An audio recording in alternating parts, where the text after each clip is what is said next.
Hello, my name is Gary Mansfield, and this is the Ministry of Arts podcast, where each week I'll be speaking to a different artist. Now let's begin by bagging these bongos.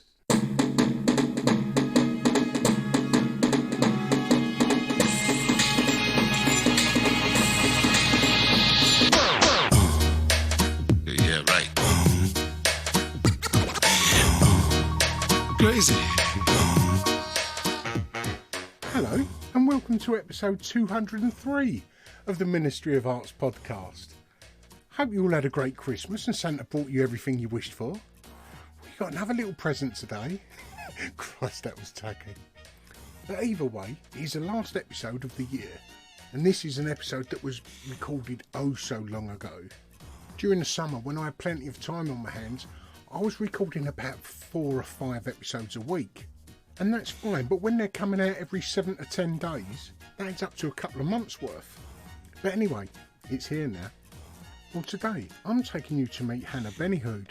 Hanna's practice crosses into so many different fields, it's difficult to find a sort of hat that fits, if you know what I mean. So I think the best way to describe her is using her own words. Hanna Benihoud is an interdisciplinary design studio working between the worlds of art, architecture and design. She is passionate about working on exciting projects with a social conscience. She works on public art, wayfinding, illustration, animation, exhibition design and anything else she feels that can tell a story to make a difference. Her mission is to tell stories using empathy to engage and action to create. Her practice is centred around creating work that engages and builds community. Often using public realm as her canvas, she makes work that is site-specific, exploring the boundaries of where architecture ends and art begins. I absolutely love this episode with Hanna, as I'm sure you will too. So please, come with me as I spoke over Zoom to Hanna Benihoud. How you been this morning? You been okay? Yeah, I've not been too bad. I've already had a Zoom meeting, went well, all done. So Oh, look at you, 10 o'clock on your second Zoom meeting. I'm already on number 2. You gotta, Well efficient. Yeah, no, it was good. It was nice. Yeah, so nice, and that was. I don't think it's going to be as fun as this one, but it was good. It was But did you fine. get serenaded? No, I It's didn't. already not as Basically, good. exactly. Yeah, no, I'm talking about contracts and like Boring. paperwork that makes me like, you know, all that fun stuff. I do have 7 questions that I ask each artist. Okay. And the first being, how would you explain what you do to someone that doesn't know your work? Okay. Well, I am a public artist, so I create work mostly in public space. I trained as an architect, but I don't build buildings, and I'm an artist who doesn't paint paintings. So I'm like somewhere in between those two things. So anything large scale in public realm is like my jam. I have no set medium. I work in anything from helium to concrete. Like, I just love using a medium that helps tell the story. Good. So I'm a bit of a jack of all trades, but I've learned to like embrace that. Like, I'm not just like someone who's like dedicated to one medium. I'm too much of a magpie. I get too excited about like, oh, this thing over here or this thing over here. No, that's I've learned to right, embrace it. If the concept needs a certain medium, that's what it needs. It's pointless not using it, right? Yeah, exactly. In my opinion, I mean, a bit of me sometimes jealous of people who could just be like, I am going to master oils. Like, you know, I just think, oh, imagine. But so I really admire that. But it's just like, I think you have to have a certain kind of personality, you know, and I'm not quite that kind of person. It's horses for courses. Exactly. Yeah. You said you trained as an architect. Yes. So where did that cross over to where you are today? So I trained as an architect. I worked as an architect for years. I didn't start pursuing art properly until I was 30. So I always adored art, but I had honestly no idea you could do it as a job. I thought being an artist was like being a rock star. Like, I thought it's like being in school being like, I want to be Beyonce. It's like, yeah, it sure. is. I know, yeah. How Like, dare you? of course it is. I mean, that is the life I lead, for sure. But like, I didn't understand it was possible, Yeah. So I can remember talking about it when I was in a school, but my parents especially my dad was like, no, no, no, you go and be a professional Yeah. Yeah. person. So, and he As really every wanted me. responsible as every responsible adult would say. Exactly. Yeah. Especially, my dad, he's like an immigrant. Like, he's like, you go and you make your money and you like head down and you work in a certain way. So he was like, I want you to be an engineer. I'm an only child. So, all the eggs are really in my basket. The responsibility's on your Yeah. shoulders. Yeah. So we negotiated to architect because I was like, maybe I can draw, if I'm an architect. Yeah. Meet him halfway. Meet him halfway. So he said, okay. So yes, so I trained as an architect, and I worked as an architect for years and years, and I just slowly, like, architecture school is so creative, and I was my architecture work was already very highly conceptual, and then I got into practice, and I was like, wait. What happened there? This isn't what I signed up for. So like my creativity, I was just like, oh my God, I've got to do something about this. So I just start making artwork on the side. And I just started just by like doing things in frames. And then I suppose because I was trained to build big or design big stuff, it turned into installations, and then they got bigger and bigger. And then I was just like, like, oh my God, this is awesome. And so when I got to 30, I was like, I'm young, I don't have kids, I can take a risk. Like, I'm just gonna give myself 5 years to just go for it.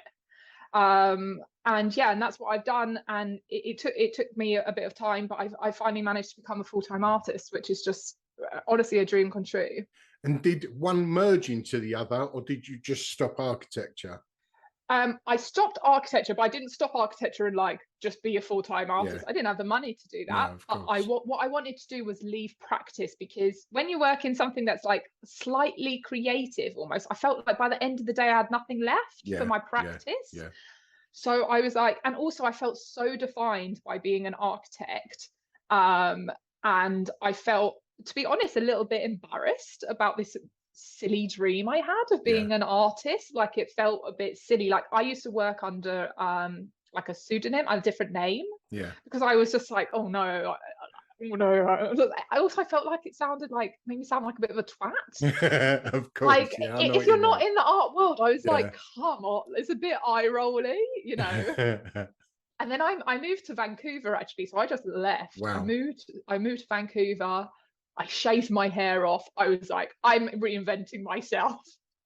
And then, when I turned up in Vancouver, no one knew me. So I just said, I'm an artist. You can be that someone else, It's like starting a new school, right? Yeah, when you're just like, I have a chance. This is my moment.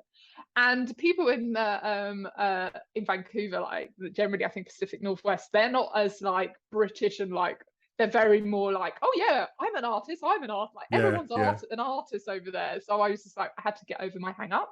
So I got another job. My one rule was that I just couldn't have a job as an architect. So I just got a job in a maker space. So I taught myself tools instead. So I just worked like minimum wage jobs.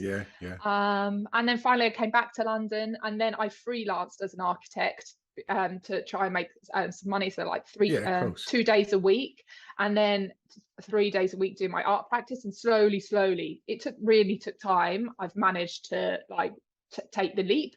But even now, like, I mean, hopefully, touch all the wood, it just goes onwards and upwards. But like, I don't think there's any shame in not doing art full time, and I don't think that makes you an artist, So if I have to go back, I have to go back and do some stuff, And how's Dad with your newfound world? Do you know what? I was speaking to him yesterday about like building an installation in his garage, because I don't have enough space in my studio, and I think he's quite excited about it. So good. He's down. I think now I've proven to him that I can make money, if I'm honest. It's like, sustainable, Yeah, exactly. Because I couldn't have even explained to him how I was going to do it. Like, if you're not in the art world, it's very confusing to know how to make money. So yeah, so now he can see that I'm like, I can pay my bills. He's less terrified. Good on him. And was there art or creativity in the home growing up? Yes, like my parents aren't super creative. My dad actually always loved art and was always took me to exhibitions and stuff, Oh, but good. mostly they were really up for me just making. Like I when I look back at what they let me do in that house, honestly, like build the world's most elaborate dens. I mean, I remember my dad getting really angry sometimes. Like I once stapled curtains like to like Brilliant. up to the ceiling to like change everything. I mean, can you imagine? I would just lose my mind. Or I painted the inside of the garage and I painted the floor, and I was just they were very supportive of just like, I don't think they were just like, if she's out of our way, like let her be. But now looking back, I'm like, I cannot imagine this So little they pretty terror. much made a rod for their own back by giving you Yeah, that freedom. exactly. Yeah, It's your fault exactly. I'm a creative. Oh, 100%. Yeah. And then like and then also I danced a lot. Like so that was my main thing that I did when I was young, Brilliant. dancing and football. So yeah. So what year was it that you decided to be an artist? So that was how old am I now? I'm 35, so 5 years ago. Oh, So wow, you've done pretty cool. And so your 5 years is up. So you've given my yourself 5 years are up. until I this hit year. it. Yeah, I hit it this April, and I was like, whew. There you go. So, well, you're Yeah. sitting in your studio now, so you're not I'm an sitting in my architect. studio. Yeah, no, exactly. I made it. Just I mean, some people I know just hate goals and like setting that sort of thing, but I'm like motivated by it. So I'm like on a one-woman mission. Yeah, it's whatever makes it work, right? Yeah, exactly. Yeah. Um, you've done an installation of sorts in my borough. Oh yeah, I which live one? in Barking and Dagenham. Oh yes, her barking. Her Barking. Would you be able to tell Yeah. us a little something about that? Yeah, absolutely. That was with Street Space, which are an amazing organization that create they kind of work with like people and places and streets and doing work um in different ways and engaging the community. And that project was specifically looking at spaces that people didn't feel safe. And there was this long alley called St Audrey's Walk, which was one of the places highlighted, and they wanted to do some sort of like intervention in there. So that's how I joined on for this second phase of her barking. And we did these like we spoke to people on the street. I did these like micro little installations where I just like basically hung out in an alleyway on my own, which I tend to end up doing a lot recently in my work. I've managed to get this very unglamorous niche where I like do artwork in alleyways. But anyway, so yeah, so I was like talking to people there, and we led workshops, and we came up with this sort of canopy of like shapes and different phrases to light up the alleyway. And it was just a temporary installation, Yeah. but it was kind of done as each phase of that project is to kind of see how artwork can affect these areas and use it as a way methodology to kind of take back to local authorities and Yeah. just be like, look what you can do with artwork. And it's something that project has really informed some other artwork that I've continued to do in my own practice. So yeah, I'm really super grateful to Street Space for like including me in that work. Well, sometimes an outside space can just become daunting for no reason whatsoever. It might even just be a reputation dark. Oh, Sometimes it's just a matter of putting a street absolutely. light up, and it makes people feel a little safer, doesn't it? Totally. The her barking was about perception, actually. Yeah. People perceived it to be a lot more unsafe than it actually was. Like the numbers weren't lining up with people's perception. Yeah. So I think it's really interesting to see what artwork can do for the perception of spaces. So yeah, that works. It's really interesting that. Yeah, dim lights and shadows can put their willies up anyone, can't it? Absolutely. Yeah, absolutely. Hannah, which piece that you've created do you think has got the strongest emotional connection?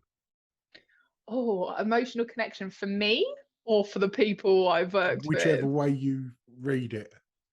I think maybe one of my recent projects called Girls of the Light, which kind of relates back to her barking, really seemed to resonate with people. And that was a total passion project. I had no client, I funded it myself, and I was projecting animated women in dark spaces where women didn't feel safe. Nice. And I crowdsourced the locations through Instagram. I kept it quite local to myself in Tottenham.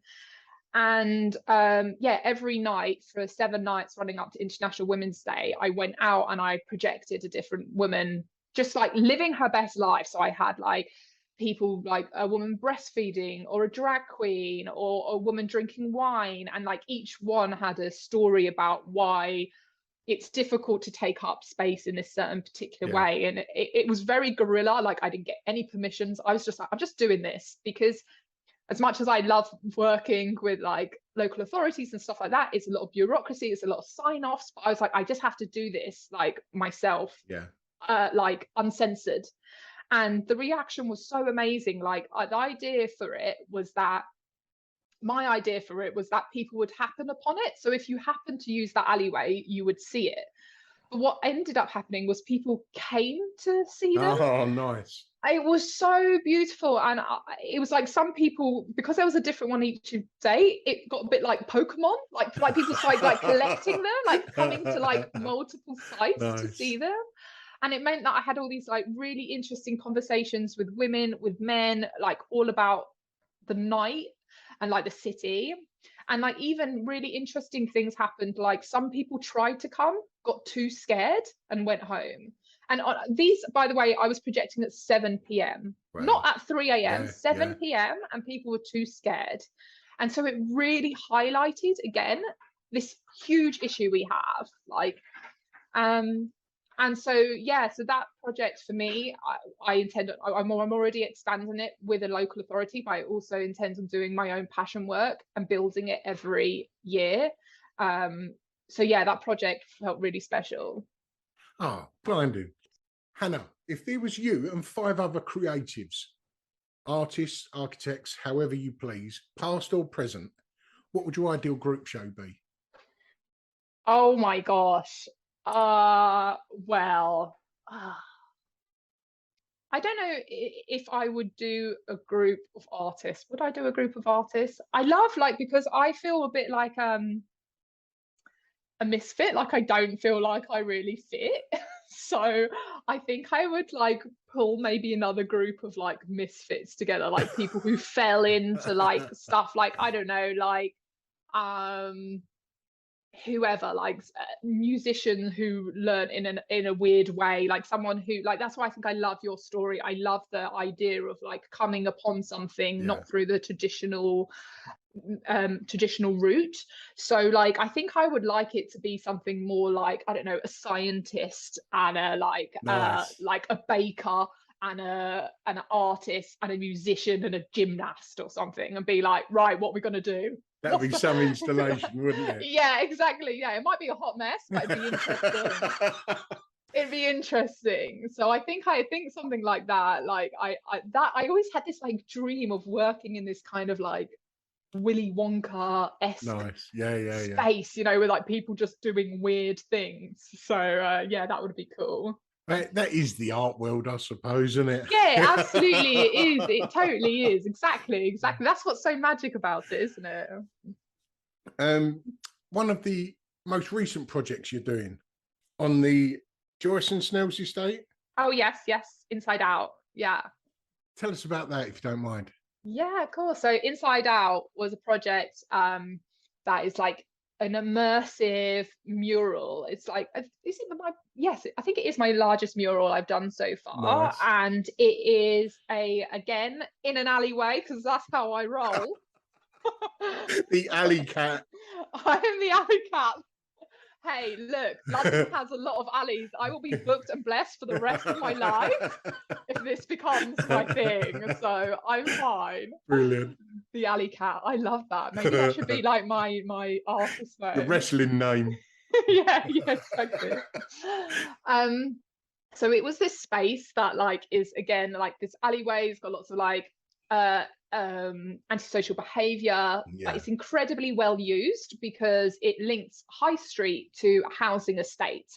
But this housing estate is going to be demolished as part of regeneration. And the people within the state hugely voted in majority for the regen, so they want it to happen. But when you do these regen projects, and part of the reason why I left architecture is because the timeline is so long. Yeah. So nothing is going to happen there for at least 5 years. So you kind of have these things like, well, what happens in the meantime? So everyone's kind of admitted this isn't fit for purpose, or this isn't great. See you in 5 years. Yeah. You know, like it's not good enough. So again, there's this It's really like Boris interesting... leaving number 10. He's not good enough to be there, but he's going to be there for another month Exactly. anyway. Yeah, exactly. Sorry to butt in now. Absolutely, no, you're absolutely right. Insert artist.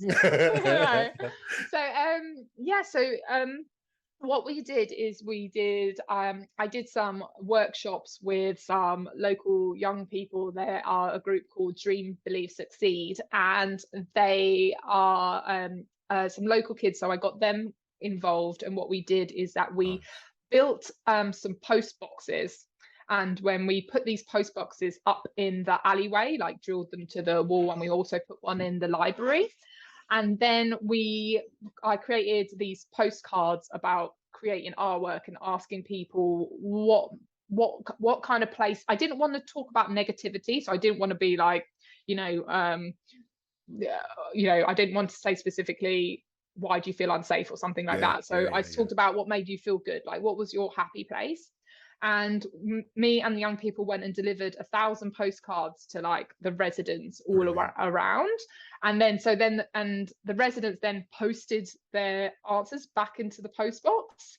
And so then we went and collected the answers from the post box. And so it was really interesting it was a really lovely way to like get people involved, even if they didn't respond. Like we had people be like, I loved your postcard, or we've got your postcard on the fridge. It's again this way of like, I'm always interested in how you reach out to people with artwork without the people who will never go into a gallery, so this like literally posting it through their door. So, putting the art upon them. Yeah, exactly. Whether they want it or not. Even if you throw it away, like it's that invitation to be a part of it, They've had the decision not to. Exactly. Yeah. So then they had this like really interesting, like the responses that we got were really interesting because they kind of felt like quite different. They were either like all about being at home, like someone like drew a little picture of them actually being in bed, like sprawled out in bed, being like, I just like to sleep. And I was like, I love that so much. That is your happy place. And then these sort of elaborate writings about this woman's garden and how much she loved tending to her garden. So so I created this idea of like, how do I combine these two seemingly opposite ideas of being out in public, being out in nature, and also like the home comforts? Yeah. So I designed this wallpaper because I feel that's a way that we bring nature inside, is like through print. Yeah. So I designed this wallpaper specifically for Edmonton, and each flower is on the wallpaper is representative of a country's like national flower, and I use the area's census data. So I love that, like it came up with this sort of bouquet that you can't go and get in a florist. Like it wouldn't exist, like a lily from Bangladesh and this and this, but it's so, and it feels like, but it works on the page as the artwork, and it works in Edmonton, and I just love that like representative celebration of the diversity, and also celebration of the home, because even though these places are going to be demolished, and people want it to be, it's still sad, like people have lives and memories and everything. And so for those 5 years, I want to celebrate those homes and those memories created in those spaces. Superb. Do you know if once they demolish it, it's going to be council accommodation again? Yeah, so there is absolutely going to be like social rent yeah, in Good. there for sure. Yeah. 'Cause I imagine, my guess is they'll probably have an element of private to fund the social, but the client is the local authority, good. not a private developer. Yeah, we had a council estate in Barking, funnily enough, called the Gascoigne. Oh yeah, I know Gascoigne. Yeah, well, they razed that to the ground and rebuilt on there, but that was mainly private and affordable, which no Yeah, one could afford. yeah, absolutely. Yeah, and the people that were displaced, they didn't just put them sort of in the local area. They was putting them counties away, you know. I know. Yeah, it's a real issue with regen. It has to be done sensitively, and I think the councils are getting smarter to how to do it, and not just handing things over to developers. Yeah. If you wasn't an artist, architect, whatever hat yours seems to be, or is it a tri-coloured hat? Yeah. If you wasn't a creative, what would you like to be? I think if I wasn't a creative, such a good question. Okay, I think I know. I've got two answers. One of Go two. on. Either a food critic, Okay. because I get to eat all the time, Nice. or a tradesperson, like a plumber or an electrician or a carpenter. And where does that come from? I think it's just a fascination with building. Brilliant. Yeah, so I think electrician seems pretty cool. Electricity, exciting, quite high risk, but also how handy. Like I used to have an ex-boyfriend who's an electrician. I just thought, you a very handy person to have around. Yeah. Well, they say that the best ones to be is an electrician or a plumber. And on the building sites, you tend to work inside as well. Exactly. I can't be a brickie. Are getting cold and wet. No. I'm coming in after that first. I'm coming in to do the first fix once you've got that outer layer done. Well, I did think your answer was going to involve an alley for some reason. I don't know what made me think that. Yeah, a security guard or something. Hannah, have you got anything coming up at the moment? Yeah, so I have my the next version of Girls of the Light, the next iteration at Wandsworth. I'm doing an installation in Clapham Common where we're going to bring the night to the day. Wow. And we're going to be doing more projections. So that's super exciting. I'm working on that. What else? I've got an open house happening in September, another mural happening in Walthamstow. So yeah, I got a few things, spinning plates as usual. Nice. That's not bad. Not bad thing. Yeah. And where can people find you, be it website or social media? Yeah. So on Instagram, I'm Hanna Benihoud Studio. There's my website, hannabenihoud.com, and I've started a YouTube channel, which is very new to me, but it's exciting. And so you could just find me there if you put in Hanna Benihoud, and I talk all about art, but art and business as well. So I'm very passionate about teaching people how to make money through this. And what is it over on YouTube? Is it you sat there talking to the camera? Yeah, I've done different things. I'm just really experimenting. But yeah, if something people specifically ask me sometimes through Instagram. So I did like one, just me talking about day rates, how I calculate them. I did one on how I organize money. But then I also done one on, how to get commissioned as a public artist, how to change careers. It depends on anything that people ask me, or like vlogs as well, about just behind the scenes, what it's like to be an artist. So yeah. And how many of those have you done? I've done 12. I've been doing them every week for 3 months. Nice. So yeah, it's been a learning curve. YouTube, a lot harder than it looks, guys. That's my biggest takeaway. Yeah, I've not gone over to there yet.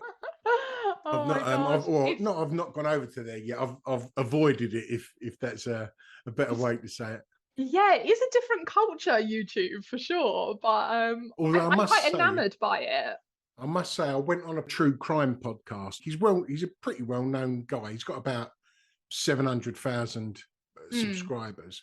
And his name's Sean Atwood, because he normally has these sort of ex-villains talking about how hard they are and what they've done, and that's not my cup of tea at all. But I decided from the off that I wasn't going to glamorize crime at all. I figured I'd get hammered by his followers, you know, because when you look underneath at the comments made, they're like, oh, you should have bit his nose off and he deserved it, the slag, you know, all that sort of. But I wanted to see that if I wasn't being aggressive, how these people who appeared to be quite bloodthirsty, how they would take it. Yeah. So I'd done exactly that. And I thought, I'm going to get slaughtered here. And Hannah, it's fucking remarkable. Really? That pretty much all of the comments were positive. It was like, oh, what a nice guy. Oh, you set the tone. Yeah, and it made me realise that even if they are a bit bloodthirsty, it's only because you're waving the meat in front of their 100%, yeah. And I sort of felt a little bit guilty for thinking of them, you know, in such a derogatory way anyway, you know. But can I ask you a question about the podcast? How you found it and what inspired you to do this project, and what you feel like you've got from it above and beyond. Like, I suppose with my YouTube channel, I'm trying to think, like, you know, we can't do everything. And I'm like, how do I'm trying to figure out these things adjacent to art, like, you know, how they fit into my career. And I would love to know how you found this podcast working for you. Well, as a tool, as part of my own practice, if you like. Yeah, and you know, the time that it takes. I know it takes time to do these things and book people and edit and all that sort of stuff, and how you've just found the whole experience of doing your podcast. Well, the reason I started it in the first place, there's several little reasons. One was I always tried to sort of dim my voice when I was at an exhibition or a private view or what have you, because as you've seen, I'm quite loud. I always look on the lighter side of life. I normally say things that are inappropriate at the wrong time, like cracking a joke on me. Yeah. When it's not needed, but that's who I am. And I was trying to sort of quell myself, you know, and I thought, this isn't good. My vocabulary isn't the best. Yeah. Or it's not like that of other people that you perceive to be in the art world. But then I was thinking, well, I'm not one of those people anyway, so it's not going to be. I figured that there'd be a load of people like me that are keeping their mouth shut because they don't want to sound like the Del Boy walking through the art world, you know. Yeah, absolutely. And then I thought, well, fuck it, you know. I knew a few people who created podcasts. They give me a hand, and I put it out there. And I know hundreds of artists, Hannah, you know, where I've sort of worked with all these people and wrote to them while I was in jail and whatnot. Yeah. So you have this Rolodex already. Yeah. Pretty much. I figured, this is how I fucked myself, really. I thought I'll send an email to about 40 artists that I know. 40? Yeah, because I figured, well, most of them are going to say no. Right. Okay. Yeah. Fair enough. Yeah. Right. So at least I wanted about 10, so I could do a first series, if you like. And out of the 40 replied yes. And I was like, oh, for fuck's sake, that's a year's and there's worth, your year done. Yeah. And then, I mean, as you may have figured, I just love chatting to artists. I love talking about art, you know. And I wanted to be a voice for people like myself who, like you said earlier on, are intimidated by the art world, feel that that it's for the, you know, the middle class, the elite. Yeah.